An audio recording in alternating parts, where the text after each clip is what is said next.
Día 11. La historia del rey David transcurrió en innumerables situaciones y experiencias hasta que llegó a convertirse en un hombre conforme al corazón de Dios. Pero no todo fue color de rosa. Este hombre vivió situaciones terribles y de tanto pecado que a muchos les resulta difícil de aceptar ese calificativo de hombre conforme al corazón de Dios. David conocía a Dios desde muy pequeño.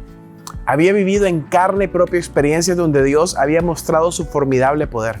Siendo muy joven, cantaba alabanzas a Dios y componía hermosos salmos. Pero el ocio es un enemigo de cuidado.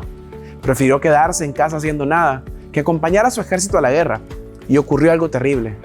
La mayoría de nosotros conocemos la historia de David y Betsabé. Desde la terraza de su casa, David contempló a esta hermosa mujer mientras ella se bañaba. Y su corazón y mente se llenaron de lujuria que no pudo controlar. Y de esa forma empezó una serie de pecados que lo llevó desde el adulterio hasta el asesinato. Betsabé quedó embarazada. Y David quiso hacerle creer al esposo de Betsabé que era el hijo suyo. Cuando su plan falló y en un momento de desesperación mandó a la muerte a un hombre inocente. Dios envió a Natán a contarle una historia a David. Era una historia sobre una terrible injusticia en donde un hombre que lo tenía todo tomó para sí la única oveja de su vecino. David se indignó ante aquella historia y dijo: ese hombre es digno de muerte. Entonces Natán dijo a David: tú eres ese hombre. La desgracia vino sobre David. Pero este hombre se arrepintió genuinamente. Nunca más cometió un pecado semejante. Jamás fue idólatra. Amó a Dios de todo corazón y le sirvió hasta su muerte. Y todo eso le valió para que Dios lo llamara un hombre conforme al corazón de Dios. Después que cometió este terrible pecado, David escribió el Salmo 51. Este salmo es una oración de profundo arrepentimiento y comienza diciendo: ten piedad de mí, oh Dios, conforme a tu misericordia, conforme a la multitud de tus piedades.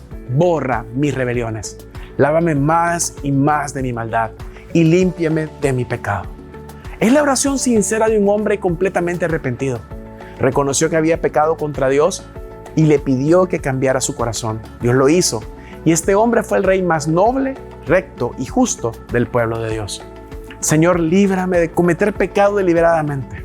Perdóname por los pecados que he cometido por no estar en comunión contigo. Quita de mi vida todo ocio y pensamientos que me lleven a pecar. Que pueda venir a ti y confesarte mis pecados y pedirte perdón. Gracias porque eres mi Dios y mi Señor. Amén.